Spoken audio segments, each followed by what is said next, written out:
On Thursday, May 20th, Cardinal Burke released an essay for the European Conservative. The title is Responding to a World in Crisis. And what is interesting to note that Cardinal Burke did not sign Vigano's appeal in which he said that the coronavirus was being exploited in favor of a one-world government. But in this essay, Cardinal Burke basically echoes the same points that Vigano did. Cardinal Burke's essay is just a lot longer than Vigano's letter. So in this letter, Cardinal Burke says that people should not be denied the sacraments, the vaccines should not be mandatory, and that they should not use aborted fetal tissue in the production of the vaccines. He is also critical of China. In particular, he criticizes communism.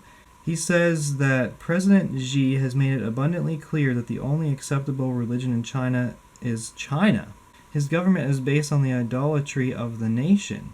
It is an evil form of government which, for instance, practices forced abortions and openly violates the religious freedom of the people, which I completely agree with. Communism is the worship of the state, and in China, that's very clearly the case. Cardinal Burke also talks about how communism began in Russia, and further down he talks about the consecration of Russia.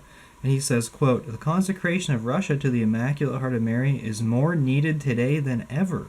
This is particularly interesting. There are not very many people who have publicly said that Russia needs to be consecrated to the Immaculate Heart of Mary. A lot of people said, well, JP2, he did that. So within the past month or so, Vigano has said that Russia needed to be consecrated to the Immaculate Heart of Mary, and the Third Secret of Fatima had not been released in its entirety. Here Cardinal Burke says that Russia needs to be consecrated to the Immaculate Heart of Mary, and he also has something to say about the Third Secret of Fatima. He says, quote, "The most respected studies of the apparitions of Our Lady of Fatima hold that the third part of the message or secret of Fatima has to do with the diabolical forces unleashed upon the world in our time and entering into the very life of the Church, which leads souls away from the truth of the faith and therefore from the divine love flowing from the glorious, pierced heart of Jesus." It seems as though Cardinal Burke does not buy into the Vatican's interpretation of the Third Secret of Fatima, in which they said, it just referred to Pope John Paul II being shot and the assassination attempt on his life. So Cardinal Burke's opinion of Fatima is particularly interesting.